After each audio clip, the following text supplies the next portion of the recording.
Hi everyone, I'm Shelly and you're watching There's No Place Like Home. I'm back with another video and today's topic is this. Did Jesus actually say that? Recently I've begun to make a few videos about the book Christianity's Great Dilemma, Is Jesus Coming Again or Is He Not? By Glenn Hill. And today's video is focusing on a section of chapter 2. It's a pretty long section and I thought it was easier just to break it down. Last week, I shared with you some verses that he talked about in Matthew 24 because the entire focus on chapter 2 is when Jesus said that he was going to come in the Gospels. Because believe it or not, even though you hear many people say, well, Jesus said that no one knows the day or the hour. He did say that. Yes, he absolutely did. He did, however, know the time frame, and he gave the time frame.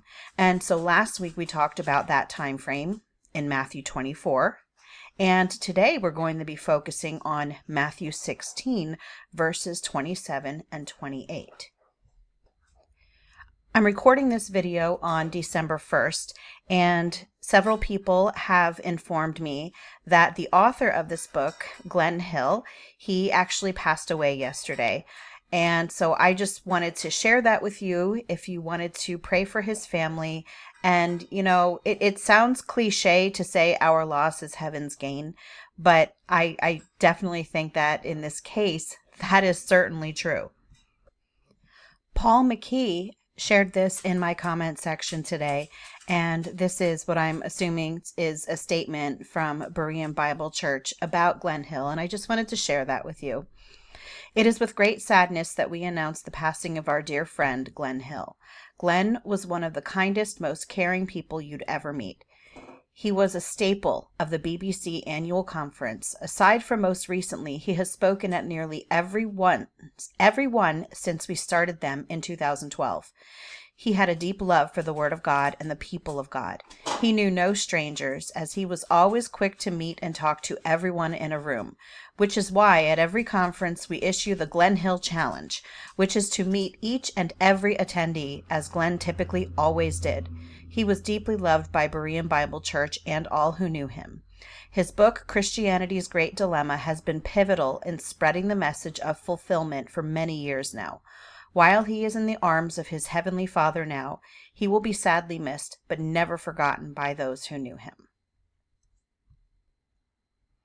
And as with Berean Bible Church, I owe a huge thank you to Glenn Hill for producing this book that so clearly and so eloquently, yet so simply, on that someone who is not on a high understanding of eschatology or theology would still understand the message of this book, the message that Jesus himself sent, and what we're actually talking about today, and that is the time frame of his coming.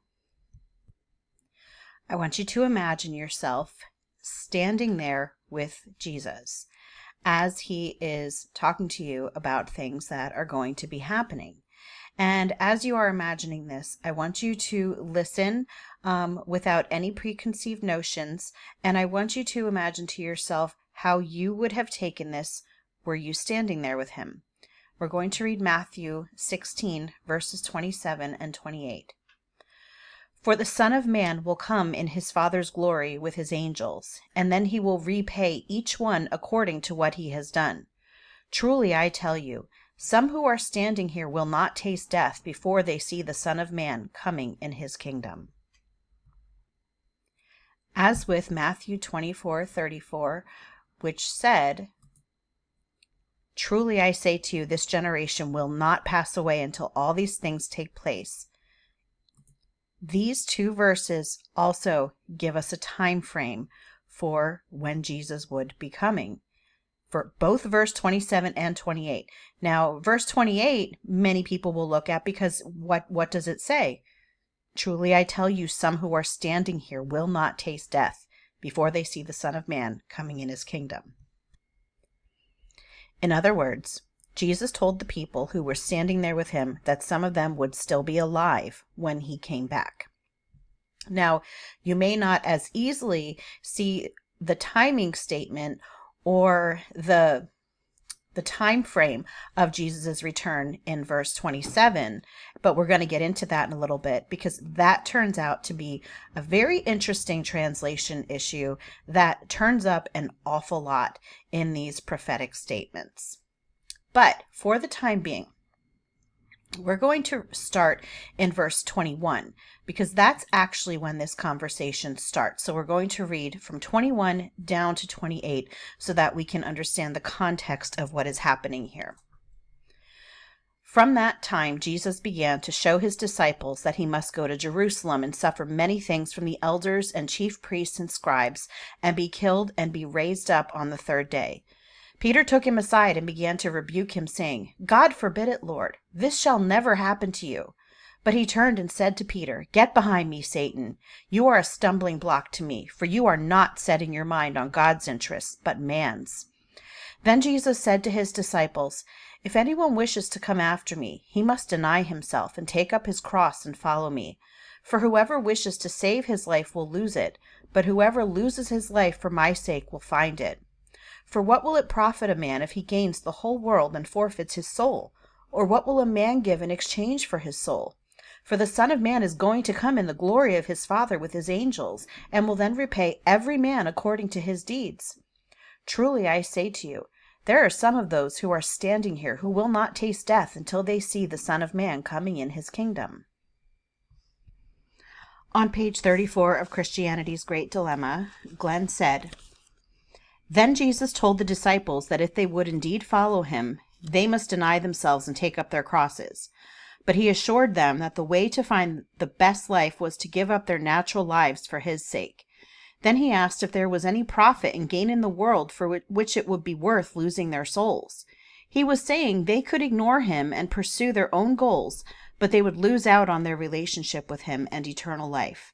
He was trying to get them to understand that while gains and profits were to be had in the world, they were as nothing in comparison to what they would have if they would deny themselves in their present life and follow him."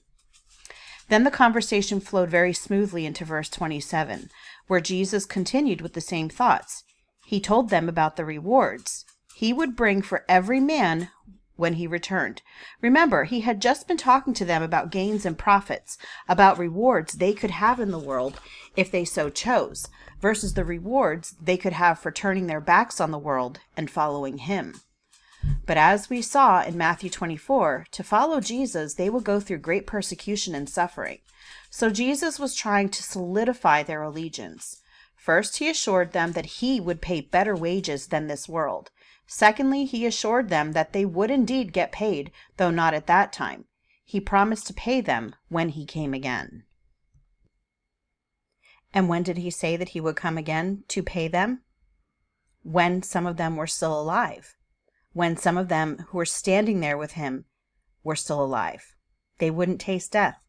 But now is the time to go back to 27, because if you remember, I said that there is a timing statement in this one as well, and I'm going to show you exactly where it was hidden by the translators. "For the Son of Man will come in his Father's glory with his angels, and then he will repay each one according to what he has done." Well, you're probably thinking to yourself, I don't see anything at all there about when he would come. Well, let's go back. Actually, yeah, we're already there. Let's read the Berean Literal Bible translation. And I know you're going to say, well, translations are all different and they're not accurate. That's fine. We're going to read it from the Berean Literal Bible first, and then we're going to go to the Greek. And then you're going to see why I'm reading from this one. "For the Son of Man is about to come in the glory of his Father with his angels, and then he will give to each according to his deeds." Do you see the difference? So if we go to the ESV, it says, "and then he will repay each person." But down here in the literal Bible, it says, I'm sorry, I read the wrong part. "For the Son of Man is going to come." Okay, is going to come. In Berean Standard, will come. New Living, will come. New King James, will come. King James, shall come. Literal, about to come. Well, that completely changes things, doesn't it? I mean, if you understand what timing statements are, that should change everything. And you're probably saying, well, the literal Bible was the only translation that said it that way. So, of course, that's the one that's wrong. Well, let's find out if that's actually the case. We're going to go to the Greek. And we're going to scroll down to this section here. For the Son of Man will come. But it's the word malai or melii. I know I'm saying it wrong. And what does that mean? It's a strengthened form of mellow, which means to intend, be about to be, do, or suffer something. So let's go to the Strong's Concordance. It comes from the Greek word mellow. And I've talked about this in other videos, but what you will find is that in prophetic statements, it seems like many Bible translators completely ignore this word mellow, which means about. After that, about. Here, I'm actually going to show you this one. To be about to is what it means. So to be about to, that certainly shows imminence. It shows that something is near.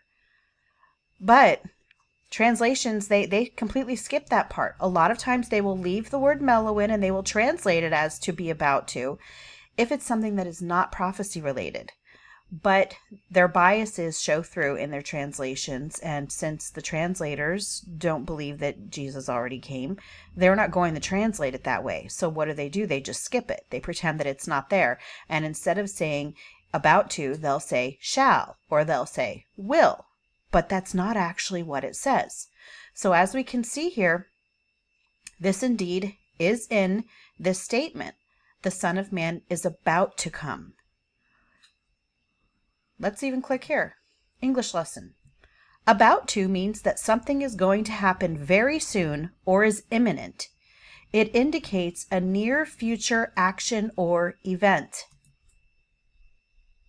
Only going to show you one more time here. Melii comes from the word mellow. It should be the Son of Man is about to come in his Father's glory. So there is your timing statement. Jesus is about to come in his Father's glory while some of them are standing there. Let me rephrase that. While some of them who are standing there at that time will not be passed away. They will still be alive. Jesus will come back in that time. So first we had Matthew 24:34, in which he said that things would happen in his generation. And then in this statement, he said that he is about to come in his Father's glory and that some of them would still be alive when it happened. As you can see, this all perfectly harmonizes together. And if you continue on and watch the other videos that I make regarding this, you will see that the other passages also perfectly harmonize with this. In fact, the entire New Testament perfectly harmonizes with this time frame, but it is not taught in the church. At the time that Jesus said this, now I'm reading from page 35. Jesus had not even finished his work on earth yet, much less ascended to the Father. However, Jesus knew that in contrast to all the previous generations of Israel, it was this generation to whom he was preaching that would see his second coming. By the use of mellow, Jesus made his disciples to know that his return and their payday would not be centuries and millennia away. If after nearly 2,000 years he still has not returned, then Jesus just lied to these men. He recruited them under false pretenses. He tricked them into joining. He tricked them into joining his army and sacrificing their lives for his sake. If Jesus has not yet come, then his promises of better wages and a payday about to come were just a bunch of lies. The only other alternative, which I hope you are beginning to discover, is that he did come in that generation and rewarded his faithful servants exactly as he had promised them. Now, of course, you can only guess that the people who were standing there with him when he said these things, they would have been of varying ages. But we can get an idea of what they would have thought when he said to them, some of you standing here will not taste death until you see the Son of Man coming in his kingdom. So if we presume that each man would live to 70, well, if the average age was 70, say if someone in the audience was 50 years old, then by the time they were 70 years old, it would be about 50 AD. If the person in the audience was 40 years old and they lived to be 70, then it would be 30 years that they had to wait. If they were 30 and they would have had to wait until they were 70, that would be 40 years. And if they were 20 years old in this audience and they lived to be 70, that would give 50 years. So the latest date that this would have happened would have been 80 AD. Now, a biblical generation is 40 years. Jesus said these things in Matthew 16 around 30 AD.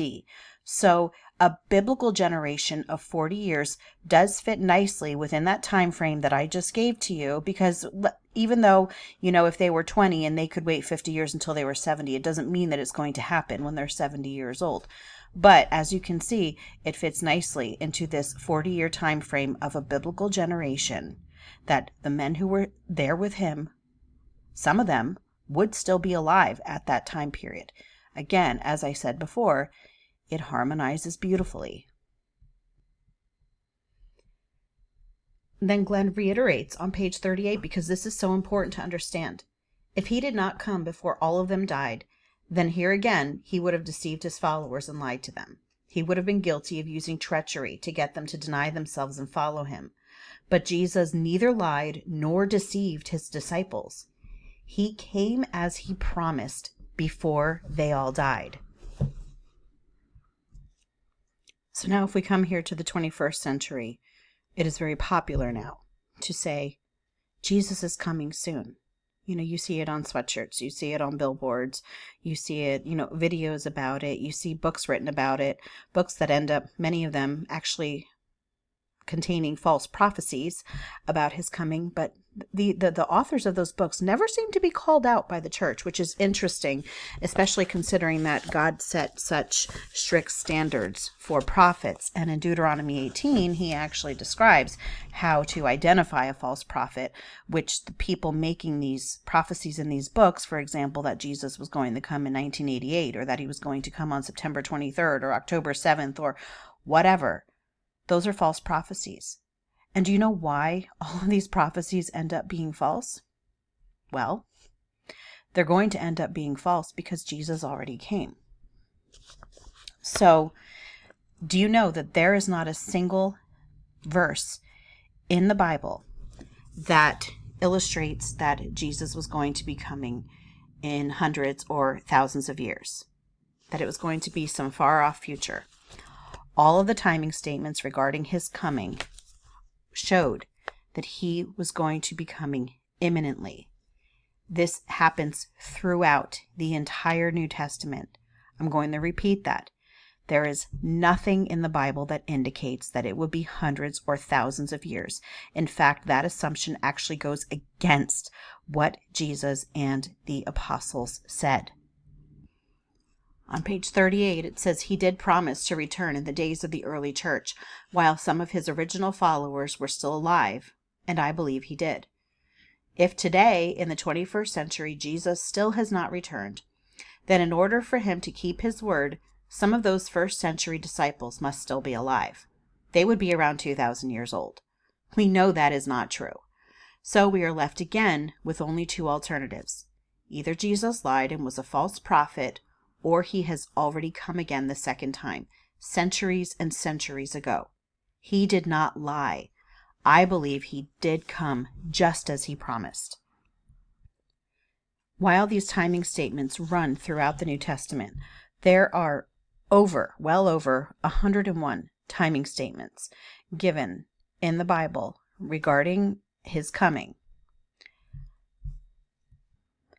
But even if we just stuck with 3 verses, just the 3 that we've gone over, 2 today and 1 last week, we can find that just on the authority of the scriptures, we can discover that his return occurred somewhere in the last half of the first century.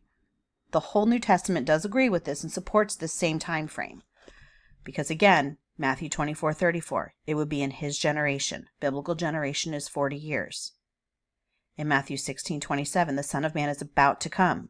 About to means something that is going to be happening very soon. And then right after he said that, he told the people who were standing there that some of them would still be alive when he returned, which again would fit right within that 40-year time frame. Now, people have so many different ideas of what he actually meant when he said that, because they don't like to try to harmonize it with his coming, because they don't believe that they come. That's not the perspective that they have. So they try to come up with different excuses for what Jesus said about the people who were standing there, some of them at least, still being alive. Many of them will say, well, he wasn't talking about his coming. He was talking about the transfiguration, because the next line in the Bible, it says that 6 days later was when he went up to the Mount of Transfiguration. So people will say that's actually what that was referring to. Now, what's interesting, and Glenn didn't talk about it in his book, but when the word truly I tell you was used in the Greek, it linked the passage that came after it with the passage before it. So I just thought that was something to share with you. That was pretty interesting. Where was the picture that I was just at? Well, we'll go. Oh, no. Transfiguration. Okay. Anyway, just an interesting aside. So truly I tell you actually links verses 27 and 28 together. But additionally, remember, in verse 28, Jesus told them, some of you are still going to be alive when I come back. And then they say, oh, he was talking about the transfiguration 6 days later. Well, I sure hope that the people were still alive 6 days later. I hope that all of them were alive in 6 days. The Bible certainly doesn't record any of them passing away in those 6 days. It wouldn't seem to make any sense for Jesus to be saying, hey, some of you are going to be alive when I come back. And he's actually talking about something that was 6 days later. I hope you can see just kind of how ridiculous that idea is, not to mention the fact that Jesus said that he would be coming to repay those according to their deeds, and that did not happen at the Transfiguration. There are those who also say that he was referring to Pentecost. And again, the whole, some of you standing here will still be alive.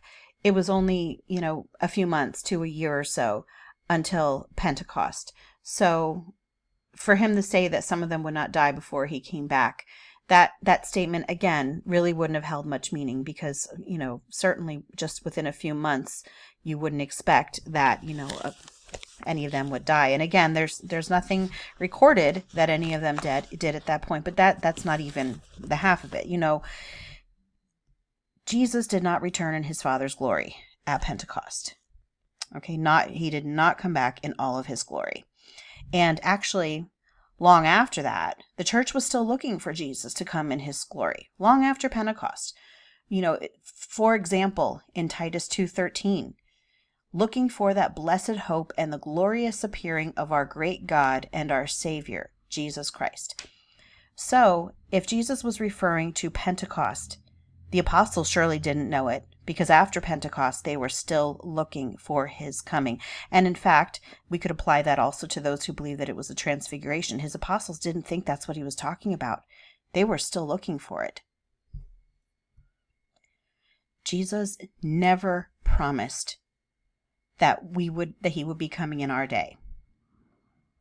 His coming soon was not referring to us, because saying that Jesus' coming was going to be soon in the first century, but actually meaning 2,000 years later, that would be a bit deceptive. He never promised to come in our day. And on page 39 it says, but he did promise the first Christians that he would come in their day. And as we shall see, his apostles continued to make this same promise to all those who would do as they had done, deny themselves, shoulder their crosses, and follow Jesus. We're going to continue on with the Gospels next week and his timing statements there. But yes, we are going to eventually go into the epistles as well. And as I said many times, they all harmonize perfectly with the time frame that we were already given in the verses I went over with you today. So That's all that I have for you today. If you like this video, give it a thumbs up. If you haven't subscribed and would like to hear more of what I have to say, I would love if you would do that. If you have any questions or comments, you can leave one down below.